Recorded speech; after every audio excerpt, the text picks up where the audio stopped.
Dalawang patay habang isang sugatan sa landslide sa kasagsagan ng ulan sa La Trinidad, Benguet.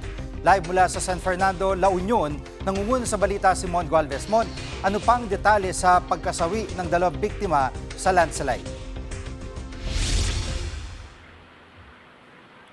Jiggy, biglang gumuho ang bahagi ng bundok sa may La Trinidad, Benguet dahil nga sa walang patid na buhos ng ulan dulot ng bagyong Maymay. Ang masaklap, natabunan nito ang isang bulaluhan kung saan nagtatrabaho ang tatlong biktima.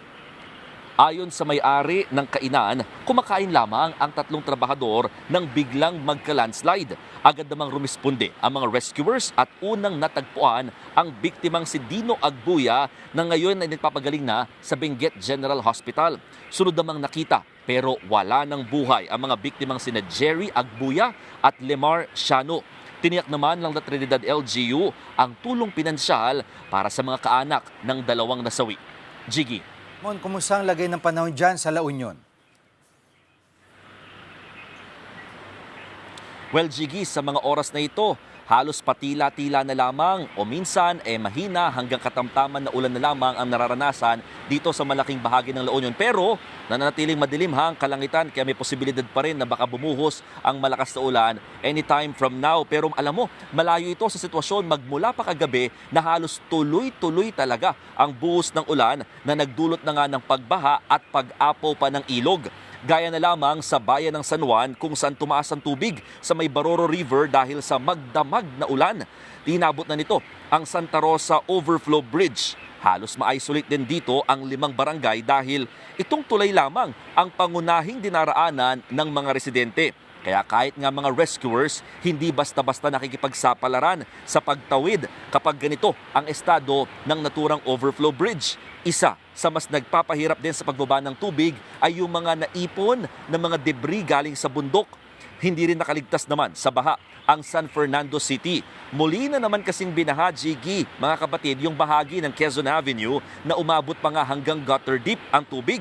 Ito rin yung kaparehong National Highway na binaha noong Lunes dulot naman ng habagat. Nakabantay na rito ang mga tauhan ng DPWH para masigurong wala nang nakabara sa mga kanal. Jiggy. At Mon, dagdagan pa ba yung mga pamilyang inilikas?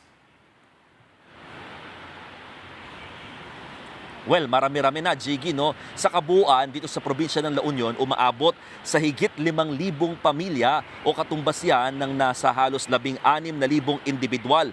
Mula pa ito noong Lunes, noong manalasa nga or dahil sa habagat.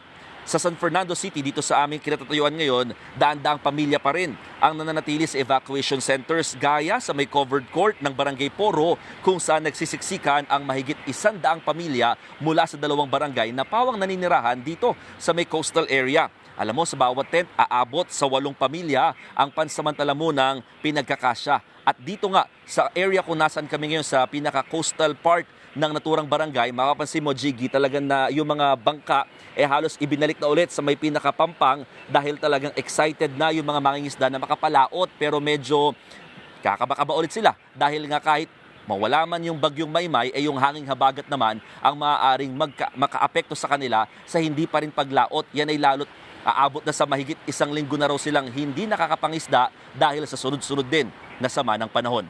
Yan muna ang latest. Balik sa iyo, Jiggy. Yan ang ulat ni Mon Gualvez live mula sa San Fernando, La Union. Mga kapatid, Jiggy Manikad po. Pagdating sa mahalagang balita sa loob at labas ng bansa, dapat una sa lahat, mag-follow at mag-subscribe na sa social media pages ng News 5.